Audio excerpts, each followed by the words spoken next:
Hi అండి, అందరికీ నమస్కారం. Welcome to my channel. ఈరోజు రాశి ఫలాల్లో వృషభ రాశి గురించి మనం తెలుసుకోబోతున్నాం. వృషభ రాశి వారికి రానున్న 3 రోజులు చాలా అంటే చాలా అదృష్టవంతులు. అలాగే మరిన్ని శుభవార్తలు కూడా మీరు వినబోతున్నారు. మరి ఆ శుభవార్తలు ఏ రంగం నుంచి మీరు వినబోతున్నారు, మీరు పాటించవలసిన పరిహారాల గురించి కూడా ఈ వీడియోలో మనం పూర్తిగా తెలుసుకుందాం. వీడియో స్టార్ట్ చేసే ముందు మన ఛానల్ ఎవరైతే కొత్తగా చూస్తున్నారో నా వీడియో కనుక నచ్చినట్లయితే లైక్ చేసి మీ బంధువులకు కానీ మీ స్నేహితులు కానీ షేర్ చేయండి. మరిన్ని వీడియోస్ కోసం అయితే మన ఛానల్ని ఫాలో అవ్వడం మాత్రం మర్చిపోకండి ఫ్రెండ్స్. ఈ వృషభ రాశి వారు చాలా అమాయకంగా ఉంటారు, చాలా మంచివారు కూడా. వృషభ రాశి వారు ఎవరైనా కానీ ఉపకారం చేస్తే ఉపకారాన్ని మాత్రం చనిపోయేంత వరకు మర్చిపోరన్నమాట. ఇంకా అంతేకాకుండా అంత నమ్మిన మేక మనుషులు ఏం చేస్తున్నారో దాన్ని ఎలా వాడుకుంటున్నారో మనందరికి కూడా తెలిసిన విషయమే. అదేవిధంగా వృషభ రాశి వారికి కూడా జనం ఎక్కువగా వాడుకోవడానికి ఎక్కువగా ఆలోచిస్తూ ఉంటారు అన్నమాట. కాబట్టి మీరు కూడా జనంతో అభిమానంగా ప్రేమగా ఉండండి. కానీ వారు వాడుకుంటే మాత్రం వాడు వాడుకోవడానికి మీరు ఎప్పుడు కూడా వ్యతిరేకంగా ఉండడానికి మాత్రం గుర్తుంచుకోండి. అలాగే వీరికి జనం తరపు నుంచి బాధలు కష్టాలు ఎక్కువని చెప్పుకోవచ్చు. ఎందుకు ఇలా అంటున్నామంటే కనుక వీరికి ఎవరైనా పొగడ్డం అంటే ఎక్కువగా పొగిడిన మనుషులు చేయించుకోవడం, ఎక్కువగా మాయ చేసి అని చెప్పి అటువంటి కథ ఎక్కువగా మాయ చేసి పనులు చేయించుకుంటూ ఉండడం, ఇలా చేస్తే ఉండడం అన్నమాట. జనంతో మీరు ఎంత అమాయకంగా ఎంత మంచిగా ఉన్న ప్రతి పనిలో కూడా వీరికి చెడు చేయాలని చెప్పి ఎక్కువగా చూస్తూ ఉంటారన్నమాట. వీరి మంచితనానికి వారికి భగవంతుడు ఇచ్చిన ప్రతిఫలం ఏంటంటే కనుక కష్టం కన్నీరని చెప్పుకోవచ్చు. ఎప్పుడు అనుకుంటూ ఉంటాం కదా, ఏ చెట్టుకైతే కాయలు ఎక్కువగా కాస్తాయో ఆ చెట్టుకి రాళ్ళ దెబ్బలు తప్పవని చెప్పి వీరి ఓకే, ఒక మంచి అవకాశం ఏంటో చెప్పమంటారా? దైవ అనుగ్రహం అనేది వీరికి చాలా ఎక్కువ. కాబట్టి మీరు ఎవరైనా కానీ అంటే ఎదుటివారు వీరిని మోసం చేయాలని చెప్పి చేసినా కానీ భగవంతుడు ఎట్టి పరిస్థితులు కూడా వీరికి ఏ అన్యాయం అనేది కలగకుండా చూస్తూ ఉంటారన్నమాట. కానీ ఎదుటివారు వీరిని బాగా ఇబ్బంది పెట్టి రెచ్చగొడుతూ ఉంటారు. చాలామంది అనుకుంటూ ఉంటారు వీరు ఎక్కువగా అరుస్తూ ఉంటారు, కోప్పడుతూ ఉంటారు అని చెప్పుకొని వీరు చాలా ప్రశాంతంగా ఉంటారు, చాలా మంచిగా ఉండడానికి ట్రై చేస్తారు. కానీ ఎదుటివారి మాత్రం ఎక్కువగా వీరిని బాగా ఇబ్బంది పెట్టి బాగా రెచ్చగొట్టారన్నమాట. అప్పుడు వీరిని అవమానిస్తారు, వీరిని పైన వ్యతిరేకతగా పగలు పెంచుకుంటారు, వీరి మీద దేశాన్ని పెంచుకుంటారు, తప్పుగా మాట్లాడతారు కూడా. వీళ్ళు మిమ్మల్ని అప్పుడు ఆ రోజు నిందిస్తారు అని చెప్పి చెబుతూ ఉంటారన్నమాట. కాబట్టి మీరు గుర్తుంచుకోవాల్సిన విషయం ఏంటంటే కనుక మీరు ప్రతి విషయంలో కూడా ఎదుటివారిని ఎక్కువగా నమ్మద్దు. అంతేకాకుండా ఎదుటివారితో ఎక్కువగా పరిచయాలు పెంచుకోవడం, ఎక్కువగా మాట్లాడద్దు. జనంతో చాలా తక్కువగా మాట్లాడండి. అతిగా మాట్లాడకుండా ఎక్కువగా జనం జోలికి వెళ్లకుండా ఉండండి. ఎందుకులా చెబుతున్నానంటే ఒకరిని ఒక కారణంగా మనకి నష్టం జరుగుతుందంటే ఆ నష్టం నుండి తప్పించుకోవడానికి మనం వారికి దూరంగా ఉండడంతో తప్పేమి లేదు.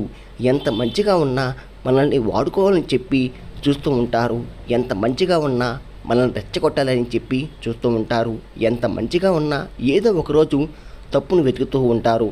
అటువంటి జనంలో దూరంగా ఉండి మన పని మనం చూసుకొని మనల్ని మనం ప్రేమించుకొని మనల్ని మనం గౌరవించుకుంటే మన పనులు మనం సక్సెస్ అవుతాయి. అంతేకాకుండా మన పనులు ఏవి పెండింగ్ పడకుండా ఉంటాయి. చక్కగా సకాలంలో ఏ టెన్షన్ లేకుండా ప్రశాంతంగా మన పని అనేది ముగించుకోవచ్చు. ఎప్పుడు జనంతో ఎదుటివారితో ఎక్కువగా మీరు దూరంగా ఉంటే ప్రయత్నం చేస్తే కనుక మీకు గౌరవం అనేది అంతగా పెరుగుతుంది. ఇప్పుడు ఒక మనిషిని గౌరవిస్తాం అనుకోండి, ఆ మనిషి వేరే వారితో చాలా ఈజీగా కలిసిపోతూ చాలా ఈజీగా మాట్లాడుతూ ఉంటారన్నమాట. ఆ మనిషిని అంతగా ఎవరు గౌరవించరు. అంతేకాకుండా కొంచెం దూరంగా ఉండడం, కొంచెం తక్కువగా ఉండడం, ఆ మనిషిని పలకరిస్తే పలకడం అన్నట్లుగా ఉంటే ఆ మనిషికి గౌరవం అనేది చాలా ఎక్కువ పెరుగుతుంది. అలా మీకు మీరు గౌరవాన్ని పెంచుకోవడానికి ప్రయత్నించండి. ఉన్న ఉద్దేశంతో చూస్తున్నాను అన్నమాట. మీరు అలా చేయడం వల్ల ఏమవుతుంది అంటే మీ జీవితంలో ఉన్న సమస్యలన్నీ కూడా మీకు పూర్తిగా తగ్గిపోయాయన్నమాట. ఇంకా ఈ 2 రోజులు విషయానికి వస్తే ఈ 2 రోజులు చాలా బిజీగా ఉండాలండి. మీరు తినడానికి కూడా మీకు టైం ఉండదు. ఉదయాన్నే ఫాస్ట్గా టిఫిన్ చేయడం, కాఫీ తాగేసి ఫాస్ట్గా పనికి వెళ్ళిపోవడం, మళ్ళీ భోజనం టయానికి హడావిడిగా రావడం, ఏదో లేటుగా వచ్చి భోజనం చేయడం వల్ల సాయంత్రానికి రావడం, ఇంటికి మళ్ళీ హరిహరిగా మళ్ళీ హడావిడిగా వచ్చి మళ్ళీ ఒక ముద్ద తినడం, 11, 12 పనుకోవడం ఇలా గడిచిపోతుంటాయి. మీకు 2 రోజులు కూడా కాబట్టి ఎక్కువగా కష్టపడుతుంటారు. కాబట్టి పనికి ఇంపార్టెంట్ ఇవ్వాలి. కానీ పని అంత చక్కగా మనం చేసుకోవాలి అంటే మనం ఆరోగ్యం కూడా మనకి ఇంపార్టెంట్ ఇవ్వాలి. కాస్త ఆరోగ్యం మీదుగా శ్రద్ధ పెట్టాలి. టయానికి తినండి, టయానికి పడుకోండి, ఎక్కువగా హరివర్లు తగ్గించుకోండి. ఇవన్నీ తగ్గించుకోవడం వల్ల మీకు ఆరోగ్యం అనేది ఇంకా బాగుపడుతుంది. ఇంకా మీరు 2 రోజుల్లో కూడా డబ్బు చూస్తారు. ఆర్థికంగా వ్యాపార పరంగా కానీ, మీరు చేస్తున్న బిజినెస్ పరంగా కానీ, ఉద్యోగం పరంగా కానీ మీకు డబ్బు ఎక్కువగా వచ్చే సూచనలు అయితే 2 రోజుల్లో కనిపిస్తున్నాయి అన్నమాట. కాబట్టి డబ్బు అధికంగా వస్తుంది కదా అని చెప్పి ఖర్చులు ఎక్కువగా చేయకుండా డబ్బును నిలుపుకుంటే ప్రయత్నం చేయండి. ఇంకా వివాహం కోసం ఎవరైతే ఎదురు చూస్తున్నారో వివాహ యోగం కూడా కలిసి వచ్చే భాగ్యం ఈ సంవత్సరంలో కనిపిస్తుంది. ఎవరైతే వృషభ రాశి వారు మాకింకా వివాహం జరగలేదు అని చెప్పి అనుకుంటున్నారో వారికి ఈ పెళ్ళి అనేది యోగ భాగ్యం కలే సూచనలు కూడా కనిపిస్తున్నాయి. కొంచెం గట్టిగా పెళ్ళి అంటే పెళ్ళి చూపులు చూసుకుంటారని సంబంధాలు చూసుకుంటారు కదా, కొంచెం గట్టిగా ప్రయత్నం చేయండి. గట్టి ప్రయత్నం కనుక చేస్తే మీకు ఈ సంవత్సరంలో మంచి సంబంధం అనేది కుదురుతుంది. ఇంకా అంతేకాకుండా మీరు ఈ 2 రోజుల్లో ఒకరోజు మాత్రం కొంచెం సరదాగా బయటికి వెళ్తారనమాట. ఫ్యామిలీతో చాలా అంటే చాలా హ్యాపీగా గడుపుతారు. ఇంకా విద్యార్థుల విషయానికి వస్తే విద్యార్థులు ఎప్పుడు ఎగ్జామ్స్ అయ్యే సమయంలో ఈ ఎగ్జామ్స్లో పిల్లలు ఎలా చదువుతున్నారు అని చెప్పి వృషభరాశి వారి యొక్క పిల్లలు కానీ లేదా విద్యార్థుల్లో వృషభరాశి వారు కానీ ఎటువంటి వారు కంగారు పడిన అవసరమే లేదు. ఎందుకంటే మీరు చదివిన చదువుకి మీరు పడిన కష్టానికి మంచిగా మీకు పేపర్ అనేది ఎగ్జామ్ పేపర్లు కూడా అన్నీ మీకు మంచిగా వస్తాయన్నమాట. అంత టెన్షన్ పడవసరమే లేదు. మీరు ఊహించిన దానికంటే కూడా ఎక్కువగా మార్కులతో పాస్ అయ్యే యోగంతో కనిపిస్తున్నాయి. ఇంకా వ్యాపారవేత్తలు కూడా ఈ 2 రోజులు చాలా అద్భుతంగా ఉందండి. చక్కగా కలుస్తుందన్నమాట. ఎవరైతే గవర్నమెంట్ ఉద్యోగుల కోసం ఎదురు చూస్తున్నారో వారికి కూడా గవర్నమెంట్ ఉద్యోగాలు వచ్చే అవకాశం కూడా బ్రహ్మాండంగా కనిపిస్తున్నాయి. ఇంకా సంతానం లేని వారు ఎవరైతే ఉన్నారో వారికి సంతానం భాగ్యం కలిగే అవకాశం అయితే కనిపిస్తుంది. ఇంకా భగవంతుని ఆశీర్వాదం మీ మీద పుష్పలంగా ఉండడం వల్ల మీకున్న అన్ని సమస్యలు పూర్తిగా తొలగిపోతున్నాయి. ఉన్న సమస్యలన్నింటిలో అప్పులు సమస్య అనేది మీకు చాలా ఎక్కువగా కష్టంగా మారిపోయింది. మీకు ఈ సంవత్సరంలో అప్పుల సమస్య అని కూడా తీరిపోతున్నాయన్నమాట. గతంతో పోల్చుకుంటే ఇప్పుడు ప్రస్తుత రోజుల్లో మీకు సమస్యలు చాలా తక్కువగా తగ్గుతాయి. కాకపోతే మీరు తెలుసుకోవాల్సింది ఏంటంటే కనుక మీరు జనాలతో తక్కువగా ఉండండి. అందరి జనాలకు ముఖ్యంగా ఇందాక నేను చెప్పినట్లుగా ఎవరితో కూడా అతిగా మాట్లాడవద్దు, అతిగా ఎవరి మీద ఆధారపడవద్దు, అతిగా ఎవరిని కూడా విసిగించుకోవద్దు. మీ పని మీరు చూసుకోండి. మీ జీవితం మీద మీరు దృష్టి పెట్టి మీ యొక్క పనుల మీద శ్రద్ధ పెట్టండి. అప్పుడు మీరు లైఫ్లో మంచిగా విజయం సాధిస్తారన్నమాట.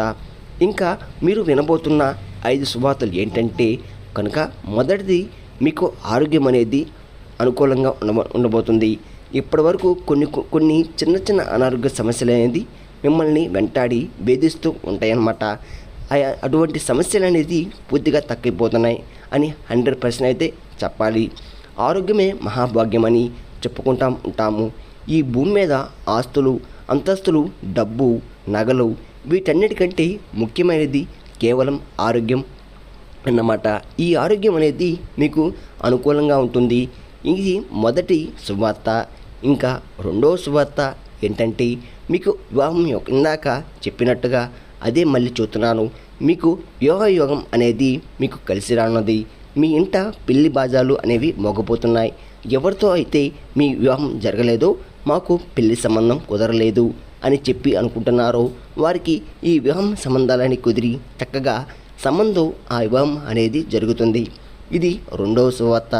ఇంకా మూడవ శుభవార్త ఏంటంటే మీ బిడ్డలకి సంబంధించి ఒక గుడ్ న్యూస్ అనేది వింటున్నారు. ఎవరి పిల్లలైనా వ్యాపారంలో కానీ అంటే ఉద్యోగం రావాలని కానీ ఎగ్జామ్లో మంచి మార్కులు రావాలని కానీ లేదా ఎవరైనా కాలేజీలో సీట్ రావాలని కానీ ఎదురు చూస్తున్నారో వారికి సీట్ అనేది ఖచ్చితంగా వస్తుంది. ఉద్యోగం అయితే ఉద్యోగపరంగా ఏదో ఒకటి మీ పిల్లలకు సంబంధించి మంచి శుభవార్తలు వింటారు. ఇంకా నాలుగో శుభవార్త వృషభ రాశి వారు దాచుకున్న మీ పొదుపు డబ్బుతో బంగారాన్ని కొంటారు. బంగారం కొనడమే కాకుండా ఒక మంచి శుభవార్త అండి. ఇప్పుడు బంగారం రేట్లు అనేవి పెరిగిపోతూ ఉన్నాయి కదా, అటువంటివి కూడా ఇంకా ముందు రేటు ఎక్కువగా పెరుగుతాయి అని చెప్పి మీరు ఆలోచించి మీరు దాచుకున్న సొమ్ముతో కొంత బంగారాన్ని అయితే పక్కన పెట్టి ఉంటారనమాట. బంగారం కొనడం అంటే చాలా పెద్ద శుభవార్త కదండి. ఇంకా ఐదవది, మీరు చేస్తున్న వ్యక్తి వ్యాపారంలో బిజినెస్లో ఉద్యోగాల్లో ఎవరైతే ప్రమోషన్ రావాలని అనుకుంటున్నారో జీతాలు పెరగాలనుకుంటున్నారో ఏదైనా కానీ వృత్తికి సంబంధించి అభివృద్ధి అనేది జరుగుతుందన్నమాట. ఇది ఐదవ శుభవార్త. ఈ 5 శుభవార్తలు ఎవరు లేనప్పుడు ఒంటరిగా చూడండి అని చెప్పి ఎందుకు చెప్పానంటే కనుక ఒకరు బాగుపడుతున్నారంటే చూసి ఏడ్చే జనాల మధ్య మనం బతుకుతున్నాం. అటువంటి శుభవార్తలు వినబోతున్నాం అని చెప్పి తెలిస్తే వారికి ఏడుపు తగిలి వెనకపోయే అవకాశం కూడా ఉంది. కాబట్టి ఎవరు చూడకుండా ఒంటరిగా చూడమని చెప్పాను. ఇంకా ఈ 2 రోజులు మీరు చాలా అనుకూలంగా ఉందని ఎటువంటి నష్టాలు, కష్టాలు, దుఃఖాలు, బాధలు ఇవేమీ కూడా లేదన్నమాట.